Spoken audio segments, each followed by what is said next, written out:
오늘은 4월 26일, 현재 시각은 4시 11분.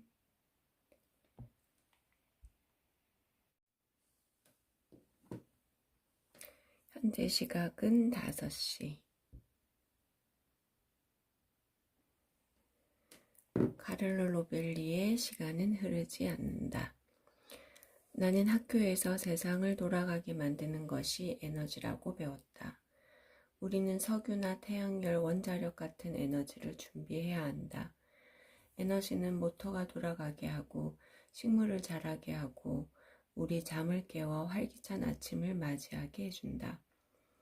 그런데 앞뒤가 맞지 않는 무엇인가가 있다. 에너지는 보존된다. 에너지는 창조되지 않고 파괴되지도 않는다. 에너지가 보존된다면 우리가 굳이 계속 더 만들 필요가 있을까? 같은 에너지를 계속 사용하면 되지 않을까? 상당한 양의 에너지가 있고 소비되지 않는 것이 사실이다.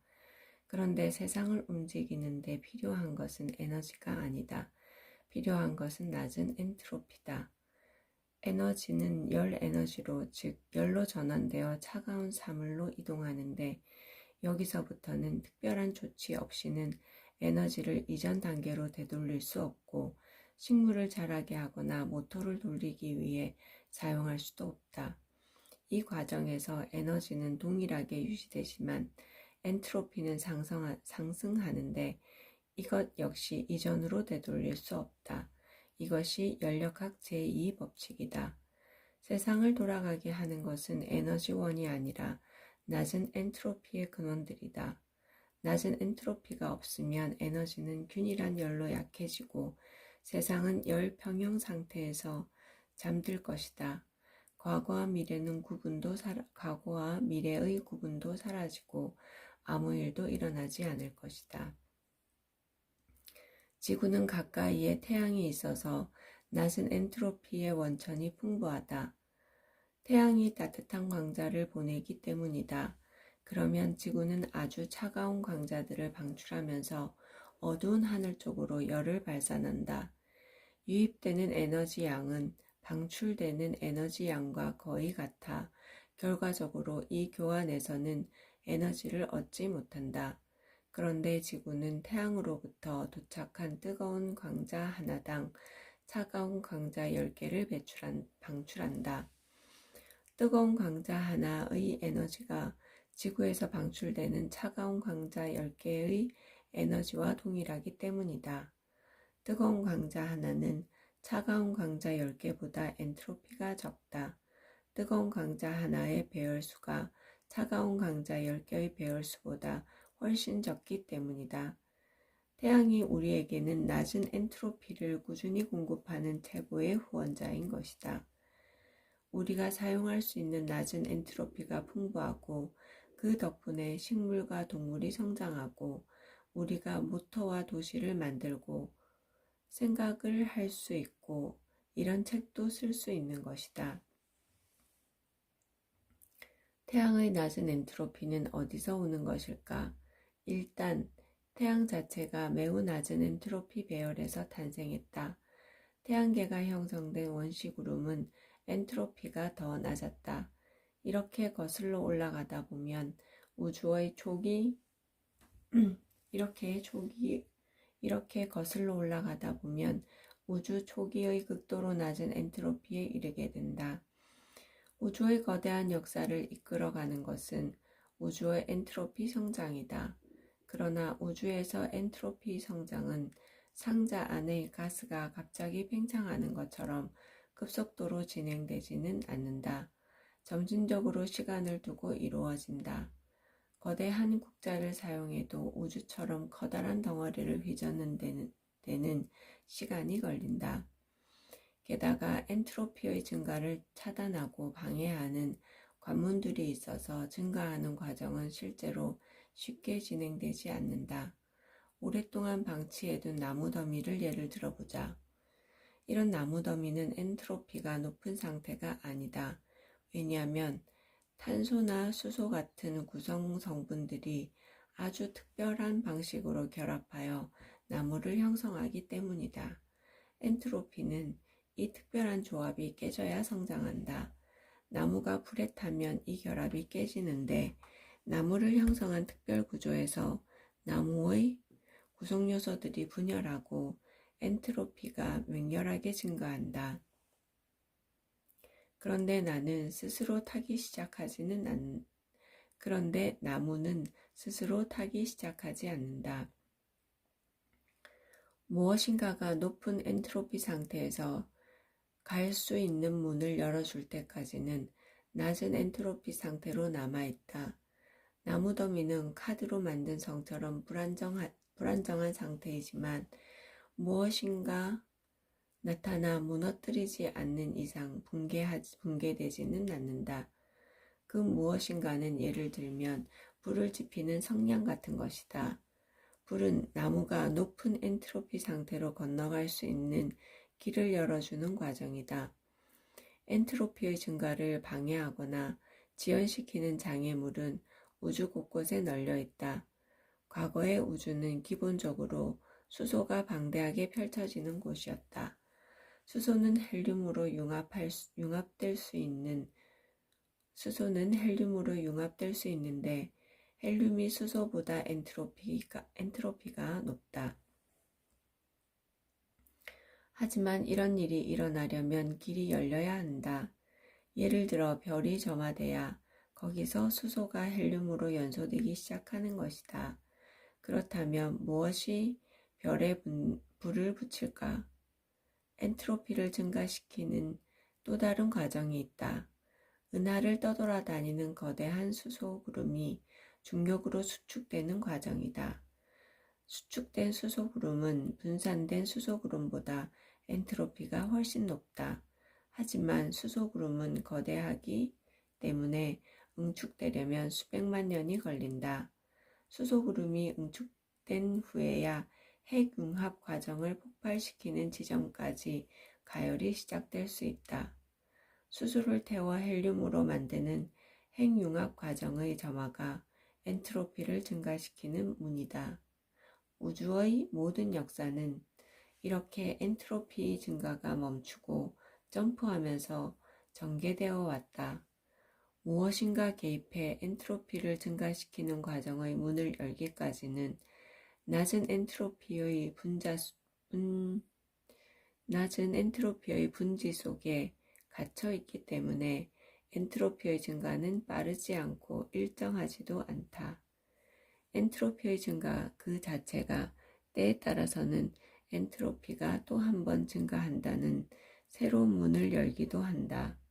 예를 들어 산에 있는 제방은 시간이 흘러 점차 마모될 때까지 물을 보유하고 있다. 제방에서 빠져나온 물은 하류로 흐르면서 엔트로피를 상승시킨다. 이 불규칙한 여정이 진행되는 동안 우주의 크고 작은 부분들은 상당히 오랜 기간 동안 비교적 안정된 상태로 남아있다. 생명체도 유사하게 상호 디올킨 과정으로 구성되어 있다. 광합성은 태양으로부터 받은 낮은 엔트로피가 식물에 쌓이는 과정이다. 동물은 음식을 섭취하는 방식으로 낮은 엔트로피를 먹고 산다. 살아있는 모든 세포 내부는 복잡한 화학 공정들의 네트워크로서 낮은 엔트로피를 증가시키는 문을 여닫는 구조물이다. 분자들은 촉매처럼 공정들의 얽힘을 촉진하거나 반대로 억제하기도 한다. 각각의 모든 공정에서 엔트로피의 증가는 모든 작용을 가능하게 한다. 생명은 서로 촉매작용을 하는 엔트로피를 증가시키는 과정들의 네트워크다. 간혹 생명이 특별히 질서화된 구조를 만들어낸다거나 국소적인 영역에서 엔트로피를 감소시킨다고 흔히 말하는데 사실이 아니다. 그저 낮은 엔트로피의 음식물을 분해하고 소비하는 과정일 뿐이다. 나머지 우주에 존재하는 스스로 구조화된 무질서 그 자체다. 아주 일상적인 현상들도 연력학 제2법칙의 지배를 받는다. 돌이 바닥으로 떨어진다. 왜 그럴까? 돌이 바닥에 떨어지면 에너지가 적은 상태에 놓이게 된다고 말하는 책들을 종종 본다. 그렇다면 돌은 왜 에너지가 적은 상태에 놓여야 했을까? 에너지는 보존된다고 했는데 왜 에너지를 잃은 걸까? 답은 돌이 바닥에 부딪힐 때 바닥을 가열하기 때문이다. 돌의 역학적 에너지가 일단 열로 전환되면 이전 상태로 되돌아갈 수 없다. 열역학적 제2법칙이 없고 열이 없고 미세한 무리들이 없다면 돌은 계속 다시 튕겨올라 땅에 떨어지지도 멈추지도 않을 것이다. 돌은 바닥에 멈추게 하고 세상을 움직이는 것은 에너지가 아니라 엔트로피다. 우주적 존재가 된다는 것은 점진적으로 무질서해지는 과정이다. 마치 저음에 정리되어 있던 카드 묶음을 섞으면 섞을수록 무질서해지는 것과 같다. 우주를 섞는 거대한 손은 따로 없고 열렸다 닫혔다를 반복하는 우주의 각 부분들 사이의 상호작용 속에서 스스로 조금씩 섞일 뿐이다. 여기저기에서 새로운 통로들이 열려 이를 통해 무질서가 퍼져나갈 때까지 광활한 영역들은 질서정연한 배열 속에 갇혀있다. 세상이 사건들을 일어나게 하고 그 역사를 쓰는 것은 몇 안 되는 정리된 배열에서 무수한 배열까지 모든 사물들의 불가항력적인 혼합이다. 우주 전체는 조금씩 붕괴되는 산과 같다. 매우 서서히 무너지는 구조물과 같다. 아주 사소한 사건에서 아주 복잡한 사건까지 우주의 초기 낮은 엔트로피로부터 영향을 공급받아 점점 성장하는 엔트로피의 춤이 진정한 생명의 여신 시바의 춤인 동시에 파괴자인 것이다. 시간이 흐르지 않는다를 설명하기 위해서 열역학에 대해서 이렇게 많은 설명이 이어지네요. 과거의 낮은 엔트로피는 이후 매우 중요한 결과로 이어졌다. 이 결과는 언제 어디서나 찾아볼 수 있고 또한 과거와 미래의 차이에 상당한 영향을 끼친다.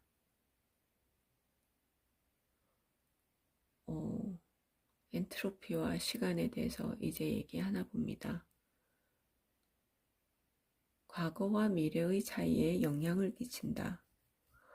그것은 과거가 현재에 자신의 흔적을 남긴다는 것이다.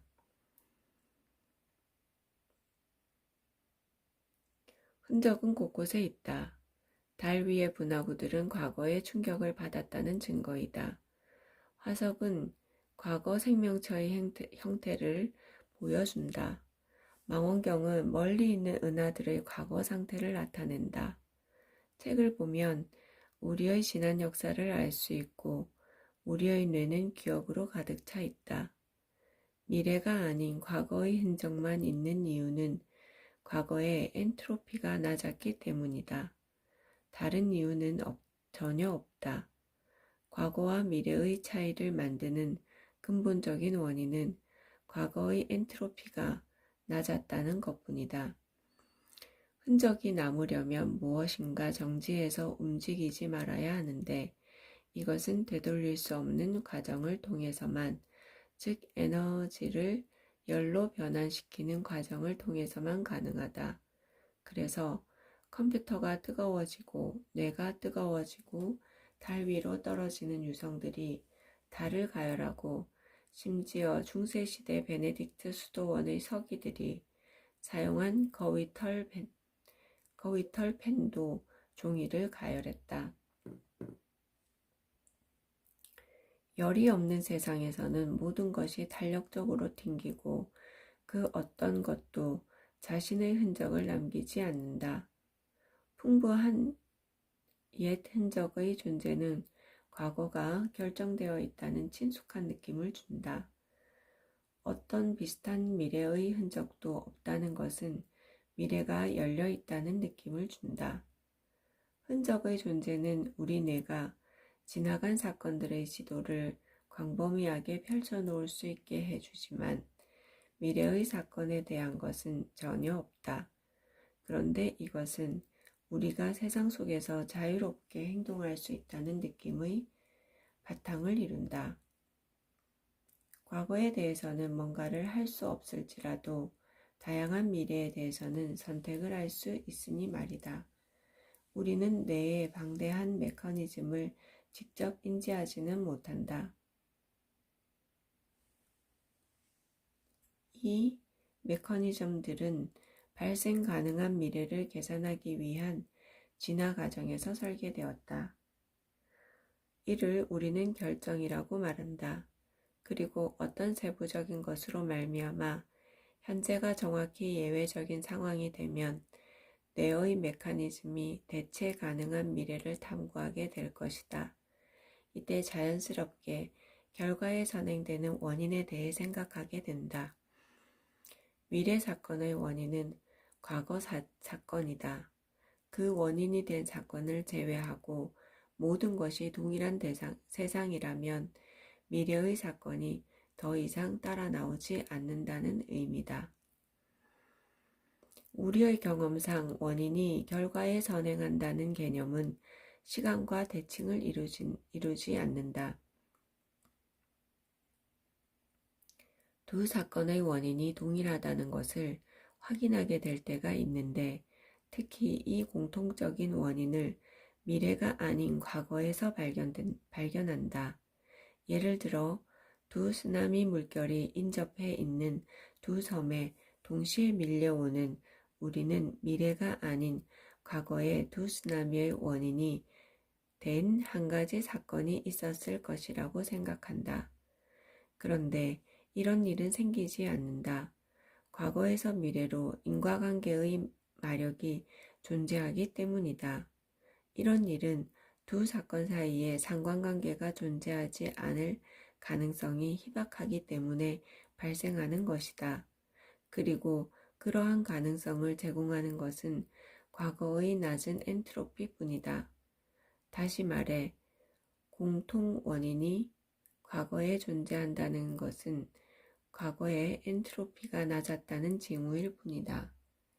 열평형 상태나 순수한 기계 시스템에서는 인과관계에 의해 규정되는 시간의 방향이란 없다. 기초 물리학 법칙들은 원인에 대한 언급은 하지 않고 규칙성에 대해서만 언급하며 과거와 미래에 관한 한 대칭적이다. 어느 유명한 논문에서 버트런트 러셀은 이 점을 지적한 바 있다.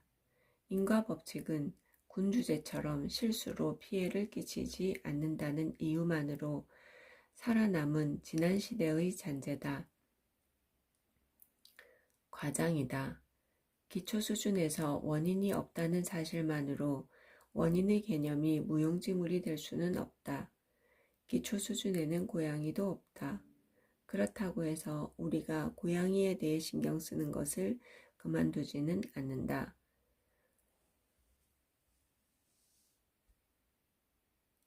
과거의 낮은 엔트로피는 원인의 개념을 효과적으로 만든다. 하지만 기억, 원인, 결과, 흐름, 과거의 확정적 본성, 그리고 미래의 비결정성은 우리가 통계적 사실의 결과에 이름을 부여하는 것일 뿐 우주의 과거 상태는 있음직하지 않다. 원인과 기억, 흔적, 세상의 발생 자체에 관한 이야기는 수세기 수천 년 동안의 인류 역사뿐 아니라 수십억 년에 걸친 우주의 방대한 대하드라마까지 펼쳐놓는다. 이 모든 것은 사물의 배열이 몇십억 년 전에 특별했었다는 사실에서 비롯된다. 이 특별하다는 것은 상대적인 의미이다. 관점과 관련해서 특별하다는 것이다. 과거 사물의 배열에서 특별함이란 희미함이다. 사물의 배열은 하나의 물리계가 나머지 세상과 상호작용할 때 그 상호작용에 의해 결정된다. 따라서 인과, 기억, 흔적, 세상의 발생 자체에 관한 세상의 발생 자체에 관한 이야기는 단지 관점의 효과일 수 있다. 하늘의 회전처럼 세상에서 우리의 특별한 관점이 만들어낸 결과일 수 있다. 이렇듯 시간에 대한 연구는 필연적으로 우리 자신에게로 되돌아올 수밖에 없다. 그럼 이제 우리 자신에 대한 이야기를 시작해보자.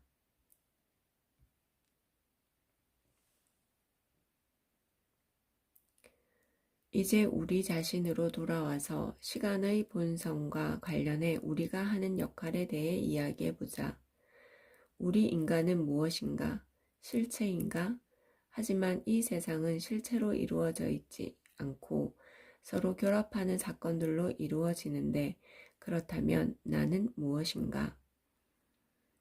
기원전 1세기 제작된 팔리어의 불교 경서인 밀린다 왕문경에서 나가세나는 밀린다 왕의 질문에 답할 때 실체로서의 자신의 존재를 부정했다.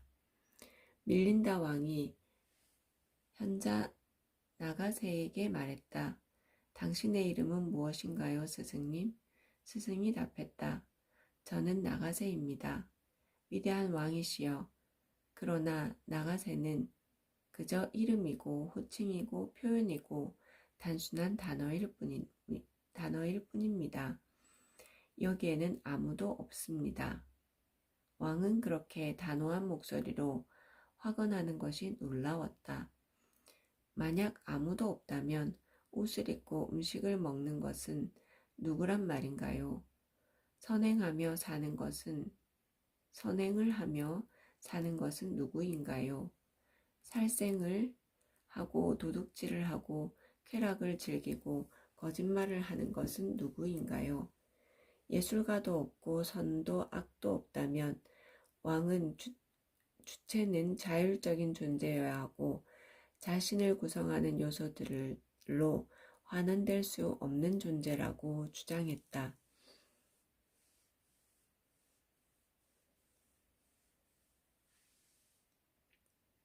이 머리카락들은 나가세나의 것이잖아요, 스승님. 손톱이나 치아, 살, 뼈인가요? 이름은요? 감정과 지각, 의식은요? 이 모든 것들이 존재하지 않는다고요? 현자 나가세나가 실질적으로 이 모든 것 중 아무것도 아니라고 대답한다. 왕은 대화에서 이긴 것 같아 보인다.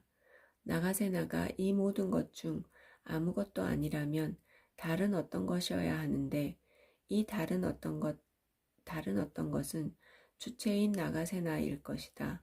그러니까 존재하는 것이다. 그러나 현자는 왕에 반대하는 논증을 제시하며 왕에게 마차가 무엇으로 구성되어 있는지 묻는다. 저 바퀴들이 마차인가요?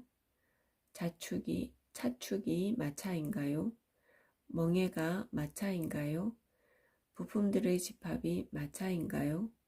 왕은 확실히 마차는 모든 바퀴와 차축, 멍에 등이 모여 함께 작동하고 우리와도 어떤 관계를 맺는 전체 관계망을 단지 언급할 뿐이라고 조심스럽게 말한다. 또한 이러한 관계와 사건들을 넘어서는 실체인 마차는 존재하지 않는다고 대답한다. 나가세나의 승리다. 마차와 마찬가지로 나가세나라는 이름도 관계와 사건들의 총체에 지나지 않는 것이다. 우리는 과정이자 사건들이며 구성물이고 공간과 시간 안에 제한적이다. 그런데 우리가 개별적인 실체가 아니라 우리의 정체성과 유일성을 우리가 개별적인 실체가 아니라면 우리의 정체성과 유일성의 기반은 무엇일까? 무엇이 내가 카를로이게 만드는 걸까? 무엇이 내가 카를로이게 만들고 나의 분노와 꿈과 마찬가지로 내 머리카락과 내 손톱, 내 발이 나의 일부라고 느끼게 하고 생각하고 고통스러워하고 인지하는 어제의 카를로와 내일의 카를로가 나 자신이라 느끼게 하는 걸까? 우리 자아를 형성하는 요소들은 여러 가지가 있다. 그 중에서 이 책의 논증에 특히 중요한 아래의 세 가지에 대해서 이야기해 보려 한다.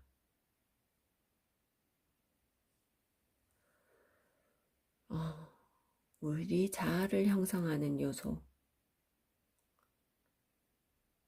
내 이름이 내가 아니듯이. 내일 구체적으로 알아보겠습니다. 이어서 데일 카네기의 인간관계론을 읽겠습니다. 인간관계에서 대단히 효과적인 능력인 다른 사람을 즐겁게 하는 성격을 갖기 원한다면 헨리 링크 박사의 종교로의 기일을 읽어보기를 권한다. 제목 때문에 겁먹을 필요는 없다. 단순히 신앙을 강요하는 책이 아니다. 이 책을 쓴 사람은 유명한 심리학자로서 자신에게 개인적인 문제를 들고 온 3,000명 이상의 사람들과 인터뷰하고 그들에게 조언을 주었다. 링크 박사는 내게 이 책은 그냥 쉽게 어떤 인성을 개발할 것인가로 제목을 지어도 좋을 것이라고 말한 적이 있다. 이 책은 바로 그 주제를 다루고 있기 때문이다. 흥미롭고 얻을 것이 많을 것이다. 이 책을 읽고 책의 제안에 따라 행동한다면 당신은 반드시 사람을 다루는 능력을 향상시킬 수 있다. 얼마 전 뉴욕에서 개최된 파티에 갔다. 손님 중 하나는 유산을 상속받은 여성이었는데 누구에게나 좋은 인상을 남기려 열심이었다. 그녀는 흑담비, 모피, 다이아몬드, 진주를 사는데 얼마 되지도 않는 부모의 유산을 아끼지 않고 썼다. 하지만 자신의 얼굴에는 전혀 신경 쓰지 않았다. 그 얼굴은 심술과 이기심이 덕지덕지 붙어 있었다. 그녀는 모든 사람들이 알고 있는 진실을 깨닫지 못하고 있었다. 사람의 얼굴 표정은 그가 입고 있는 옷보다 훨씬 중요하다는 사실이다. 찰스 슈와브는 자신의 미소가 $100만 가치가 있다고 내게 말한 적이 있다.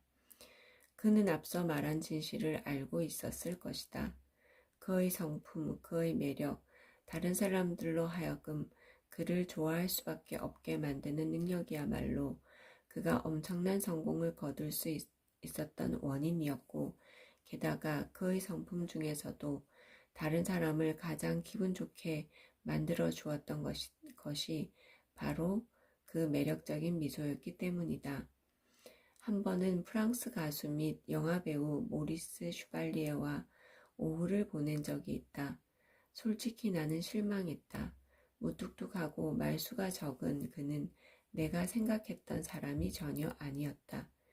하지만 그가 미소를 짓자 모든 게 달라졌다. 마치 구름을 뚫고 햇빛이 비치는 것 같았다.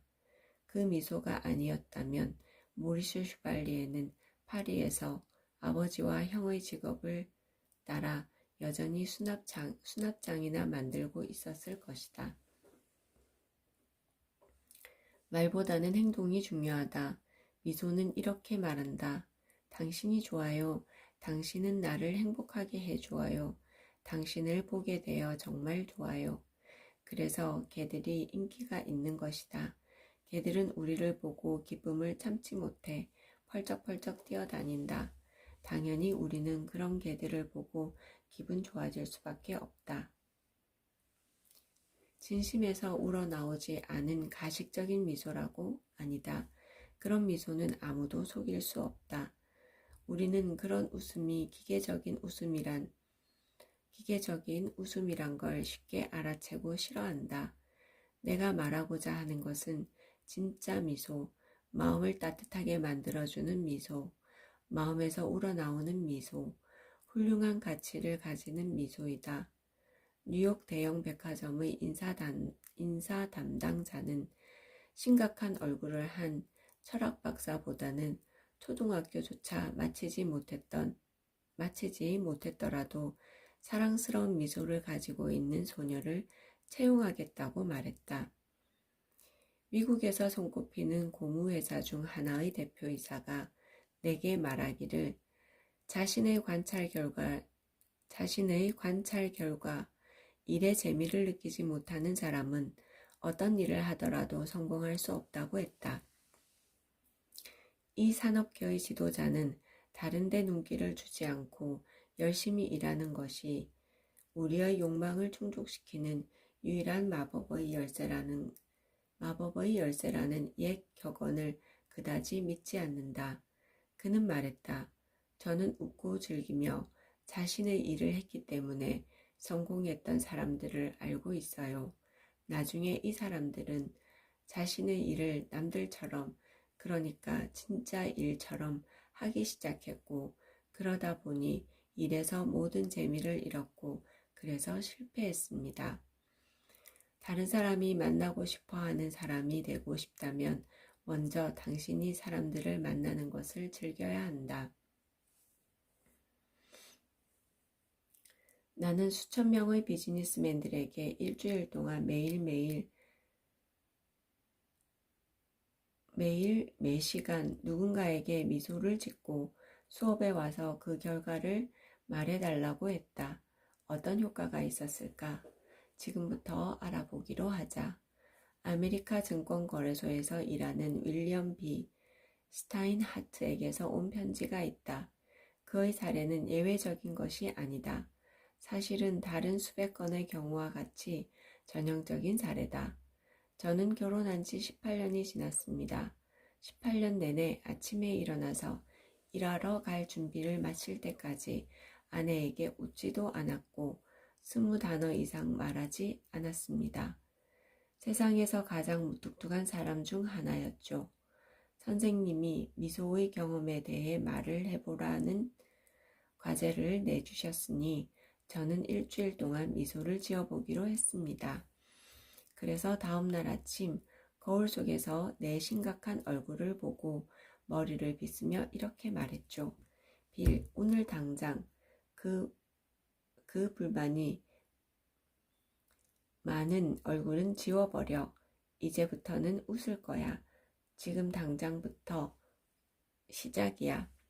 그러고는 아침 식탁에 앉아서는 아내에게 좋은 아침, 여보 라고 말하며 웃어 보였어요. 선생님은 그 사람이 놀랄 수 있다고 미리 경고하셨죠. 글쎄요. 아내의 반응은 그 이상이었어요. 그녀는 당황하고 충격받은 것처럼 보였어요. 저는 아내에게 앞으로 이런 일이 일상이 될 거라고 이야기했고 지금까지 2달 동안 매일 아침마다 약속을 지켜오고 있어요. 그 2달 동안 제 변한 태도는 지난 한 해보다 훨씬 더 많은 행복을 가져다 주었어요.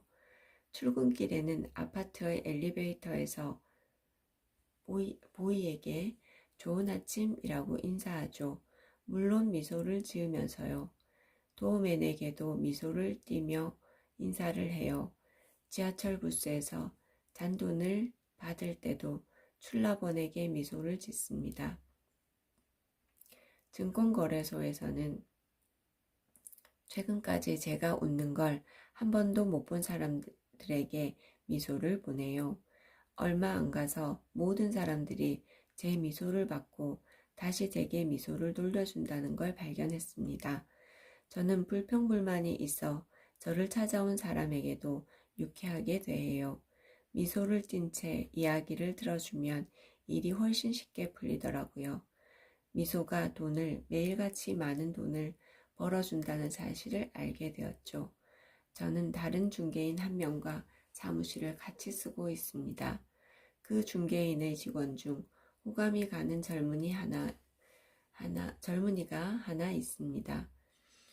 저는 미소를 지어 얻은 결과에 고무된 나머지 그 젊은 친구에게 얼마 전 인간관계에 대해 제가 갖게 된 새로운 철학을 들려주었습니다. 그러자 그 친구도 솔직히 털어놓더군요. 제가 처음 사무실에 왔을 때 제가 끔찍한 불평꾼이라고 생각했다는 거죠. 최근에야 그 친구는 생각을 바꾸었대요. 그 친구 말에 따르면 제가 미소 지을 때 인간적으로 보인다는 것입니다. 저는 비판도 그만두기로 했습니다. 이젠 비판 대신 인정과 칭찬을 해주죠. 저는 제가 원하는 게 무엇인지도 말하지 않아요. 이젠 다른 사람의 관점을 알아내려고 노력하죠. 이것들이 저의 삶을 진정으로 바꾸어 놓았습니다. 저는 전혀 다른 사람, 행복한 사람, 부자가 되었어요. 우정과 행복이 많은 부자죠. 세상에서 가장 중요한 것들을 다 가지고 있는 셈이죠.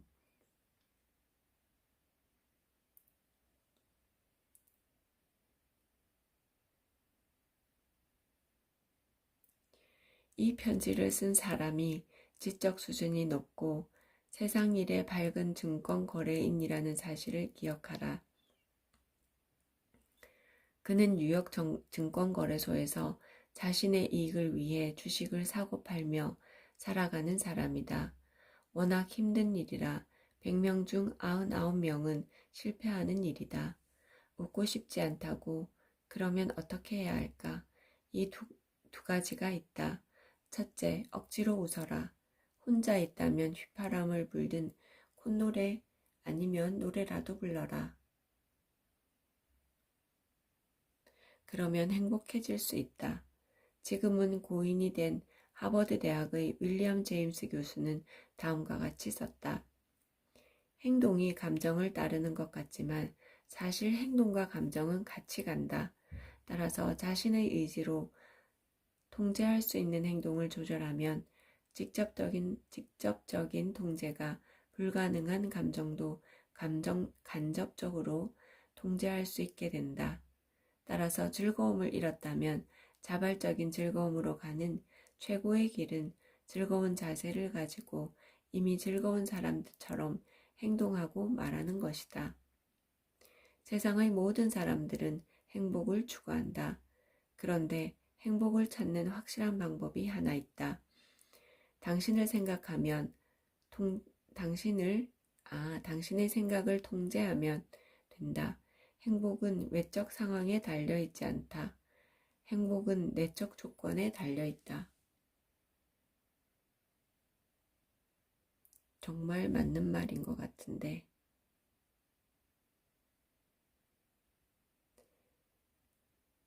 행복은 내적 조건에 달려있습니다. 너무나 공감하는 말입니다. 당신이 얼마나 돈이 많은지, 당신이 어떤 사람인지, 당신이 어떤 지위에 있는지, 당신이 무엇을 하고 있는지 모두는 당신의 행복과 불행과는 아무런 관련이 없다. 당신이 스스로에 대해 어떻게 생각하고 있는지가 당신의 행복을 결정한다.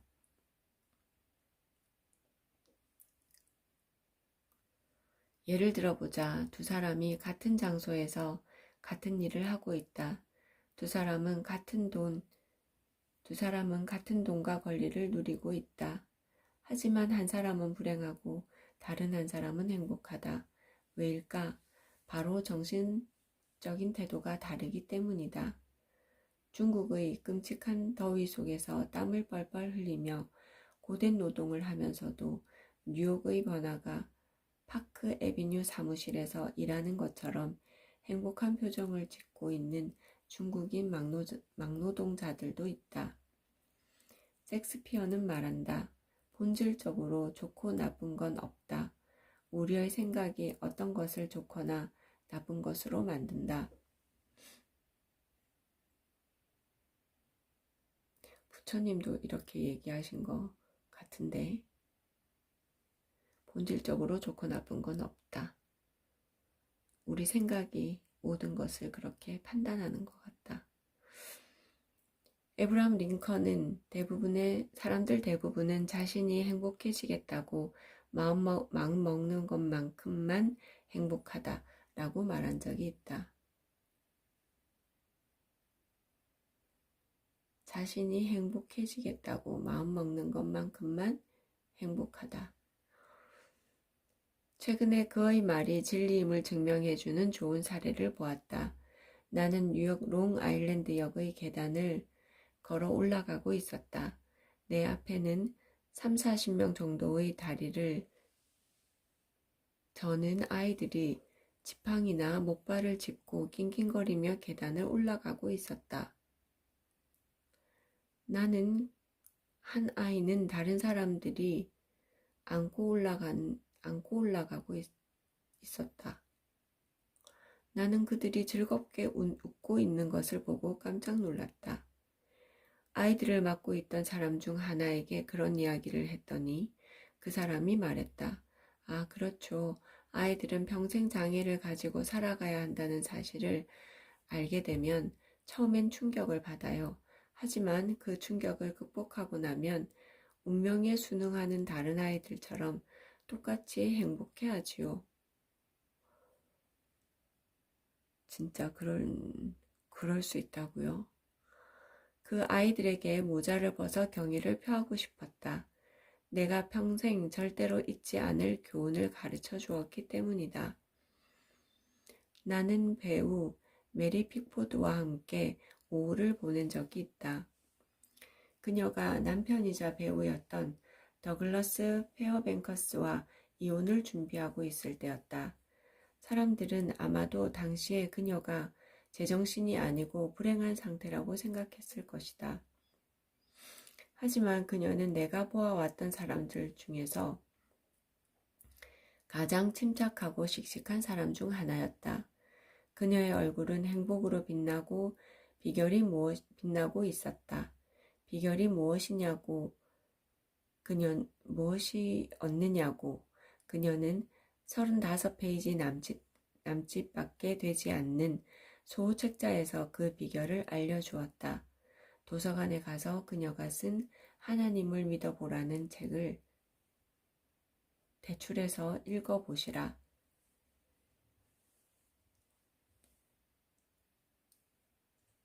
재미있을 것이다. 프랭클린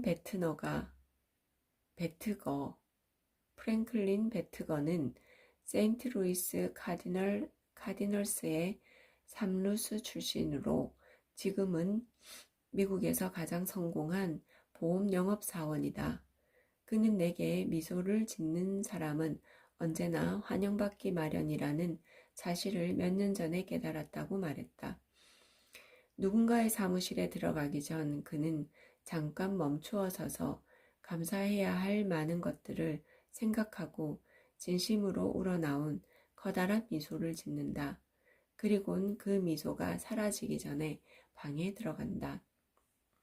이 간단한 방법이 보험을 파는 데서 엄청난 성공을 가져다 주었다고 그는 믿고 있다.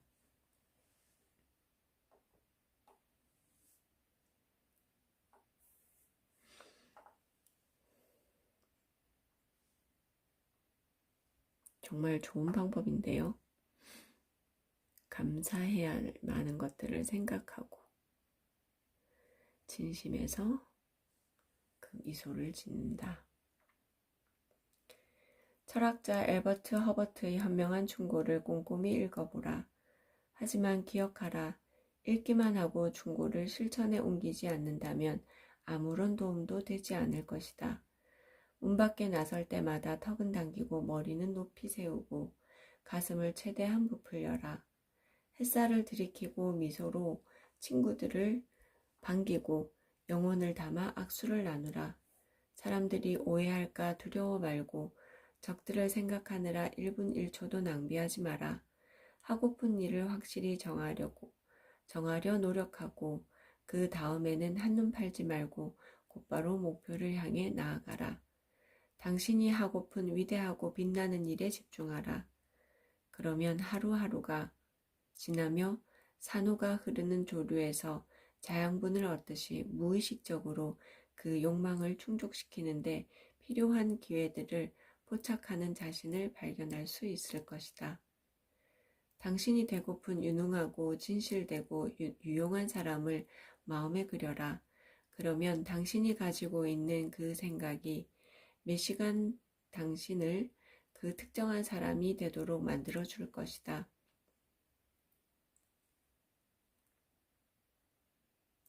생각이 가장 중요하다. 올바른 정신적 태도를 가져라. 용기 있는 태도, 솔직한 태도, 유쾌한 태도 말이다. 올바르게 생각하면 없는 것도 만들어낼 수 있다. 모든 것은 욕망에서 나오고 모든 신실한 기도는 응답받기 마련이다. 우리는 우리의 마음이 간절히 바라는 그런 사람이 된다. 턱을 당기고 머리는 높이 들어라. 우리는 신이 될 수 있는 능력을 갖고 있는 사람들이다. 고대 중국인들은 현명한 사람들이었다. 이들은 세상사에 밝았다. 이들은 당신이나 내가 오려서 모자 안에 붙이고 다녀야 할 만큼 속담을 만들었다. 바로 웃는 얼굴을 가지지 못한 사람은 상점을 열어서는 안 된다이다. 상점에 대해서는 프랭크 어빙 플래처도 다음과 같은 따뜻한 생각을 우리에게 전했다. 그는 여성복 전문 매장의 오펜하임 콜린스사를 위한 광고를 다음과 같이 썼다. 크리스마스 시즌의 미소의 가치. 미소는 한 푼도 들이지 않아요. 하지만 많은 결과를 만들어내죠. 미소를 받는 사람을 부자로 만들어줘요. 하지만 그걸 준다고 해서 그만큼 가난해지는 건 아니죠. 미소는 순식간에 벌어지는 일이지만 그 기억은 평생 지속되기도 해요. 미소 없이 지낼 수 있을 정도로 부자인 사람은 세상에 없고 아무리 가난한 사람도 미소가 주는 기쁨으로 부자가 될 수 있어요. 미소는 집에서는 행복하게 만들어주고 일에서는 호의를 낳고 친구들 간에는 우정의 징표가 되지요. 미소는 피곤하고 지친 사람들에게는 안식, 실망한 사람들에게는 빛, 슬픈 사람들에게는 햇살, 어려운 상황에 처한 사람들에겐 최고의 해독제죠. 하지만 미소는 돈 주고 살 수도 구걸할 수도 빌릴 수도 훔칠 수도 없어요. 한 사람이 다른 사람에게 그냥 주기 전까지 이 세상 물건이 아니기 때문이죠. 크리스마스 시즌 막바지에 우리 직원들이 너무 피곤해 미소를 짓지 못하면 미소를 남겨주시겠어요? 더 이상 미소를 짓지 못하는 사람들이야말로 미소를 가장 필요로 하거든요. 그래서 사람들이 당신을 좋아하도록 만드는 두 번째 규칙은 다음과 같다. 미소의 중요성을 깨닫게 해주네요. 오늘은 여기까지 읽겠습니다.